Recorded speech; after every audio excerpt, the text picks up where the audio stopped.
want me to talk about this boy, Charlie Kirk, who got shot in Utah. Him getting shot in Utah makes him, I believe, American number 18,533 who got shot in the U.S. this year, shot and killed. And I think that there were 3 more people who were killed, shot and killed in Colorado, just over the mountains, within hours of his shooting. And all the flags in America are going to fly half-mast, not for those 18,335 other victims, but they're going to fly half-mast for Charlie Kirk. That's just an observation. You can do with it what you will. I'll be honest, when I first heard that he had been shot, I made a joke about it on X.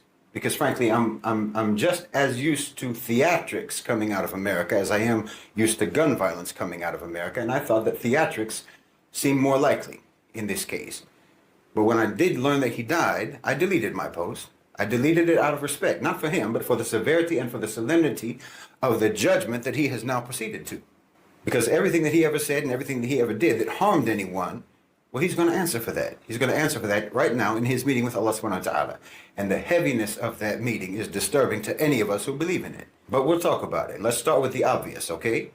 First, I'm not going to feign grief or feign mourning for this person. I know that's a hypocrisy that social etiquette demands at a moment like this.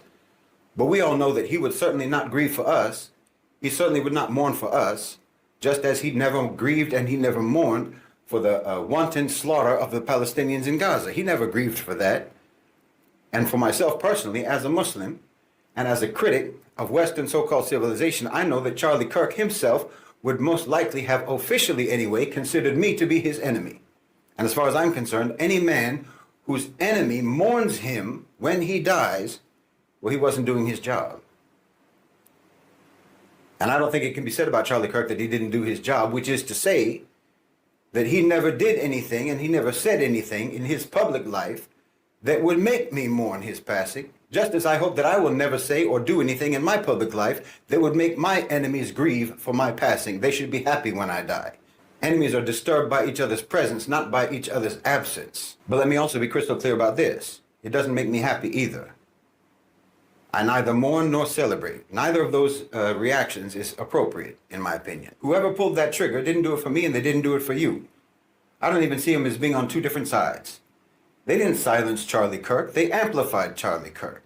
The power structure never cared about that boy. They used him. And he's more useful to them now than he was the day before.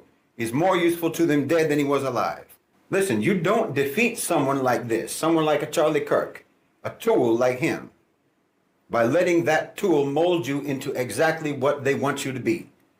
That killer didn't deliver justice. If you think they did, he didn't. He delivered to the power structure an even more enhanced weapon. He made a mediocre, but dangerous and polarizing figure, Charlie Kirk, into now an impeachable icon for the very fan base that he most likely despises.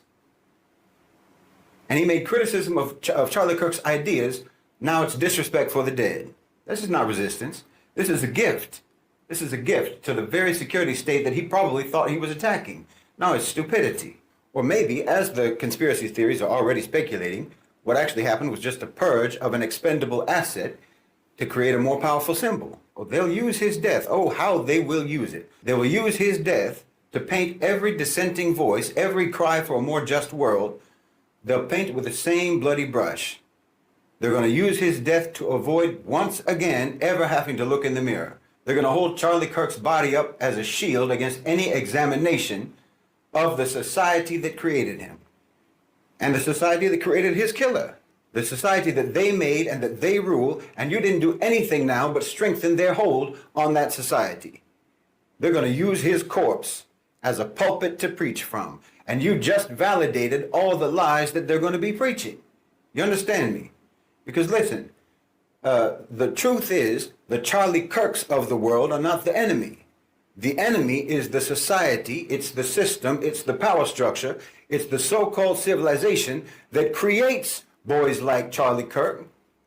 I call him a boy because that's what he is to me. I'm 54 years old. That's what he is to me, or that's what he was. And also because he presented a childish, simplistic cartoon portrait of America that only a young boy could ever believe in. He presented an America without complexity, without guilt, without the burden of their terrible history, Well, that's a seductive product. And America has always been an eager market for that sort of a product. He existed because of supply and demand. You demand and the power structure supplies. The killer and the killed are the products of the same sick society. Kirk and his killer, and the other 18,535 victims and their killers. And wallahi, if you don't clock this reality, if you don't understand this reality, and if you let yourself get swept up in all the narratives and all the counter narratives, then you might just end up being like one of them, on one side or the other side of that gun. Because the machine is already spinning. The machine, that same machine that Charlie Kirk served so faithfully. They're spinning the narrative now. They're going to label him as a martyr for free speech, a victim of left-wing extremism. And they're going to use his death, they're going to use it to demand more surveillance, more censorship, more policing, more militarization of the police against their opponents, more police powers. They're going to use his blood to sanitize his ideology and to legitimize every poisonous thing that he ever said. And some of you are out here cheering about what happened. Why, you're fools. Why, when you celebrate, all you do is elevate and strengthen their narrative. Charlie Kirk was not an outlier. He was a product. He was the logical output of a system that's designed to generate exactly what he was. Like I said, he didn't create the demand. The demand was already there. He just exploited it. He sold a fantasy, like I say, a fantasy where all of the problems of modern America, economic decay, economic despair, cultural displacement, and cultural unrest, political powerlessness, these are all not the inevitable results of late-stage capitalism in a dying empire, no. It's all the fault of immigrants. It's all the fault of minorities, of wokeism, some internal enemy that's not in power. Well, now he's been killed, and his death is going to be used to service that same system. The security state benefits, the politicians that he supported benefit, the media benefits because they get endless hours now of content, of debate, of fear-mongering, of polarization mining. You understand me? The entire apparatus of control gets a massive boost. His killing was not an attack on the system. It was a gift to the system. You didn't extinguish a fire, you just scattered the embers and made it more dangerous. The individual who pulled that trigger, their motives are irrelevant. It doesn't matter if they saw themselves as a revolutionary or they saw themselves as a vigilante. Their actions serve a deeply counter-revolutionary purpose. You understand me? You didn't help Muslims. You didn't help so-called minorities. You didn't help immigrants. You didn't help women. You didn't help anyone. All you did was exactly what they created Charlie Kirk to goad you into doing. Please understand me. You contributed now. Whoever did this contributed to exactly the climate that they created Charlie Kirk to create. No, they're both servants of chaos. The killer and the killed. No, you don't need a bullet, you need a brain. You need a mind that can't be manipulated. You need an inflammable heart. A heart that can stay calm, cool, and collected when everything around you is in flames. That's what you need. And wallahi, you can't let the hatred of a people cause you to act unjustly, or to advocate or to endorse injustice, or to celebrate injustice. Don't let that boy's enmity towards us and ours towards him make you think that his murderer is our ally. No. You don't answer words with bullets. You know, back in the day, back in the time of the Sahaba, when the Muslims would fight against the kuffar, the kuffar, they would bring their drummers and they would bring their singing girls to egg them on. Nobody ever killed them. Well, that's what Charlie Kirk was. You don't win a war by targeting the singing girls and the drummers of your enemy. That's no strategy. I've said many, many times, you have to erect your partitions around your discourse, around your people, around what you let into your mind, or you're going to lose your focus and you're going to lose your purpose and you're going to get confused and you're going to make bad decisions. You're going to make wrong decisions, unjust decisions, immoral decisions, because you let yourself get provoked. No. For me personally, I didn't care about Charlie Kirk yesterday, the day before, and I don't care about him now. I don't mourn and I don't celebrate. That's strategic indifference. And I don't respect anyone who tries to tell me that I'm supposed to grieve. And I don't respect anyone who tells me that I'm supposed to be happy. What is he to me or me to him? It certainly isn't more important to me than the most likely hundreds of thousands of my brothers and sisters that you cut down in Gaza. You didn't mourn any of them, and I didn't tell you to, because I already know how you are. I already know that your performance of mourning over Charlie Kirk has nothing whatsoever to do with respect for human life. He was just a vessel for an ideology that you hold sacred.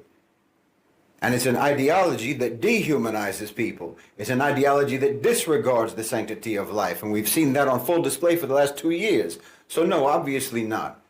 I'm not the least bit interested in accommodating your weaponization of selective compassion and selective sympathy. Now, if you want to paint my indifference, if you want to spin my indifference as if it is approval of the crime that was committed, well, okay, I already know that you never do anything but lie anyway. And I know that you are from exactly the same manipulated, mutated, mutilated, and maladjusted population that created the demand that the power structure met by giving you Charlie Kirk, and that gave you his killer.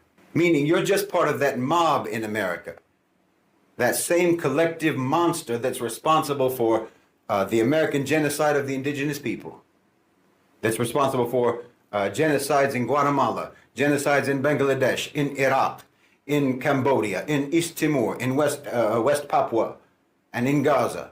And you're the same collective monster that's responsible for every atrocity, every heinous crime that your country has ever committed. As far as I'm concerned, you poisoned Charlie Kirk's mind before he could even have a chance at a decent life, a moral life. And you poisoned the mind of the one who took the life that Charlie Kirk had. So spare me your counterfeit moralizing. No, you turned your country into a psychological and a spiritual torture chamber. And then your country turned the global South into a physical and an economic torture chamber. And now that system, that same system that you're serving, is turning inwards on you now. I told you that political violence, division, and terrorism, and civil unrest, and turmoil, I told you all this was going to be coming home. Why? Because that's your business model. That's your business model. And you're the only market left to vanquish. And the more you give yourself up to all these twisted, polarizing, hateful narratives, well, all you're doing is playing along with your own demolition.